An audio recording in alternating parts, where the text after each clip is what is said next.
Water from air. No rain. There's no pipe here. No rain, no hidden tank, but every morning, this pile of rocks fills this bowl with water. Not a trick, not a machine, just temperature doing something most people don't even know is possible. Right now, the air around you is holding liters of water. You just can't see it until this happens. And once you understand what these rocks are doing, you can pull water out of the air almost anywhere. This isn't new, by the way. People were doing this in deserts thousands of years ago. I want to be upfront about something. The first time I heard about this, I thought it was exactly the kind of thing that sounds profound on the internet and does absolutely nothing in real life. Rocks pulling water from air. Right, sure. I filed it somewhere between coffee grounds cure everything and magnets improve fuel efficiency.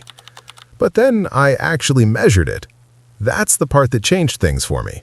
Not reading about it, not watching someone else's results, actually setting up a simple version, leaving it overnight, and coming back in the morning with a measuring cup. The numbers were real, enough to matter.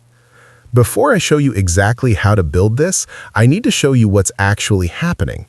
Because if you don't understand the mechanism, you'll set it up wrong and get nothing. And I almost got nothing the first time. One detail, one thing I missed.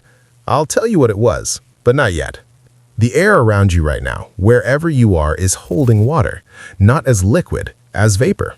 Invisible, suspended, just floating. The technical term is relative humidity. At 50% humidity, each cubic meter of air contains roughly 6 to 12 grams of water depending on temperature. Your garden on a summer night might hold 10 liters of water in the air above it, just waiting. The only thing water vapor needs to become liquid water is a surface cool enough to trigger condensation.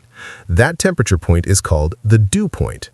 When air touches something colder than its dew point, the vapor turns to liquid, right there, on the surface. That's dew. That's fog. That's what's happening on these rocks every single morning. If this kind of thing genuinely interests you, forgotten engineering, water independence, systems that work without spending money, go ahead and subscribe. I post when something is actually worth talking about. So why rocks? Why not just put a bowl outside and collect dew? Because surface area. A single bowl has one collection surface. A pile of rocks has hundreds. Every rock face, every gap, every curve is a condensation surface. The total collection area of a well-built rock pile is many times larger than any container you could place on the ground. That's the first key. The second key is the type of rock, and this is the detail I missed the first time. I used whatever was in my yard. Pale, sandy limestone, light-colored, smooth, set the whole thing up, got almost nothing. Turns out the color and density of the rock matters more than almost anything else. Dark rocks absorb heat during the day. They hold that heat longer into the evening, and then, as night air cools faster than the stones, the temperature difference between rock and air creates the condensation event.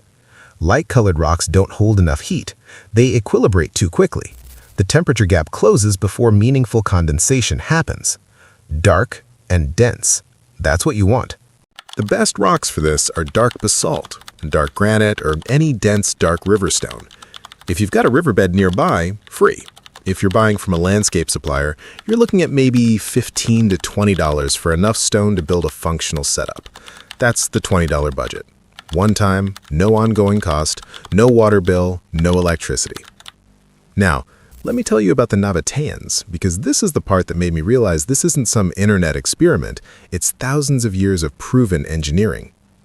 The Nabateans were a civilization that built a trading empire in one of the driest places on Earth, the Negev Desert, less than 100 millimeters of rain per year, and yet they farmed, at scale.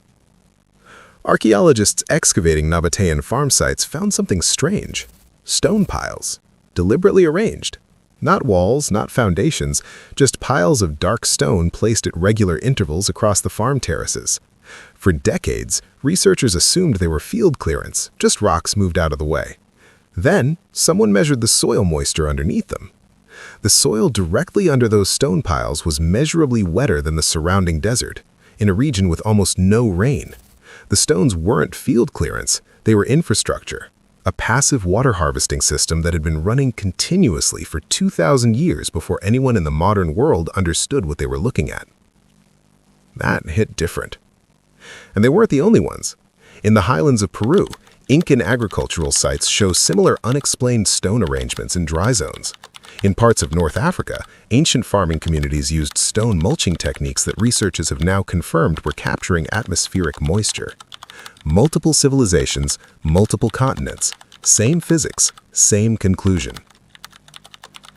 In 1930, a Belgian geologist named Achille Knoppen built what he called an air well in southern France, a tower structure filled with stones designed specifically to condense atmospheric moisture and collect it at the base. He collected measurable water daily from air with no rain. The concept got some attention, then got forgotten, then got rediscovered, then got forgotten again. Classic. In 2009, a team of researchers at MIT published a study on fog harvesting nets in coastal Chile. In 2015, biomimicry researchers published findings on the Namib desert beetle, which harvests water from fog on its back using a pattern of hydrophilic bumps and hydrophobic troughs. The physics is the same.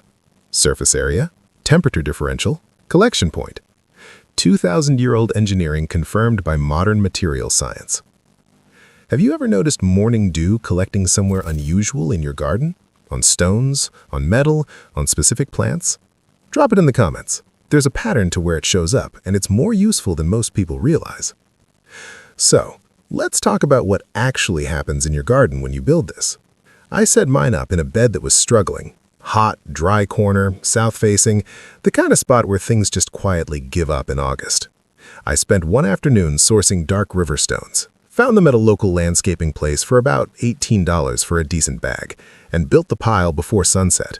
And if you're sitting somewhere like Arizona, Texas, Georgia, or Florida right now, you know exactly what I mean by a struggling dry corner.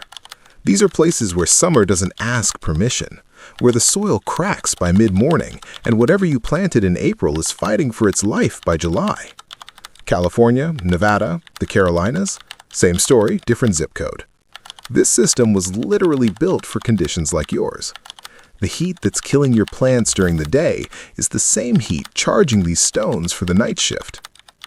Anyway, back to where we were. Next morning, and I wasn't expecting much, honestly, the soil directly underneath and around the base of that pile was dark, visibly darker, damp. I pushed my finger in, wet an inch down. The soil 18 inches away, pale, dry, same as always. That was day one. By week 2, the plants nearest the pile looked different, stronger, the leaves fuller, less of that stressed, slightly curled look that plants get when they're fighting for water.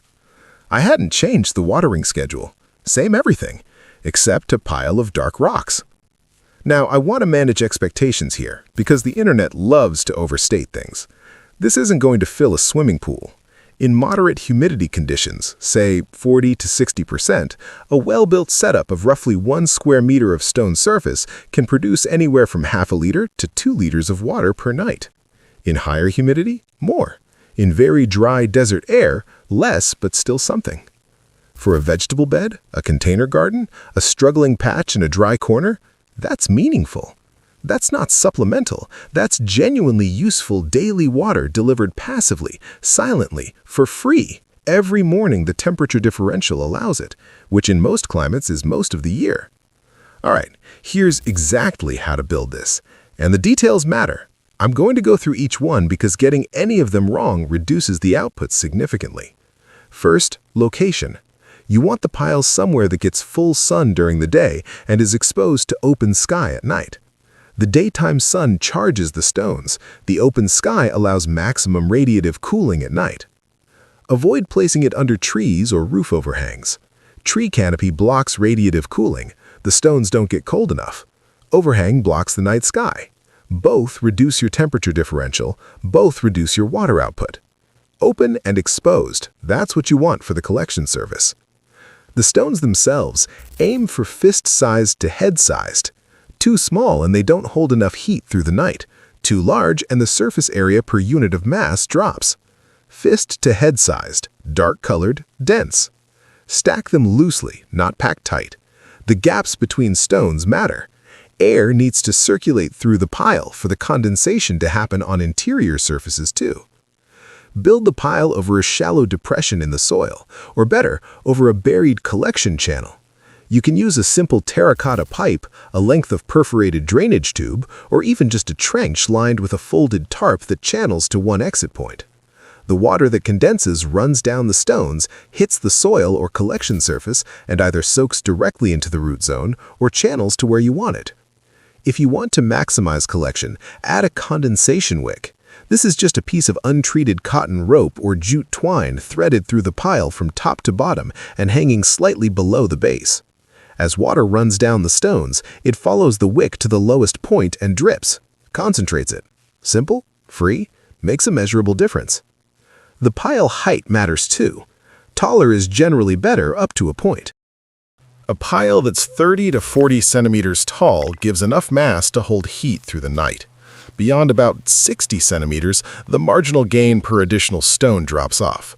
30 to 50 centimeters tall, 1 square meter of base footprint. That's your target for a garden-scale system.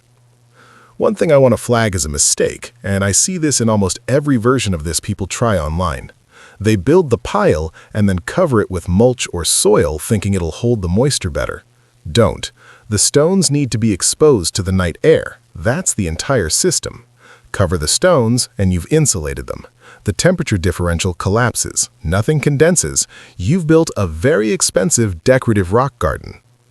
Maintenance is minimal. Every few weeks, brush debris and dust off the stone surfaces.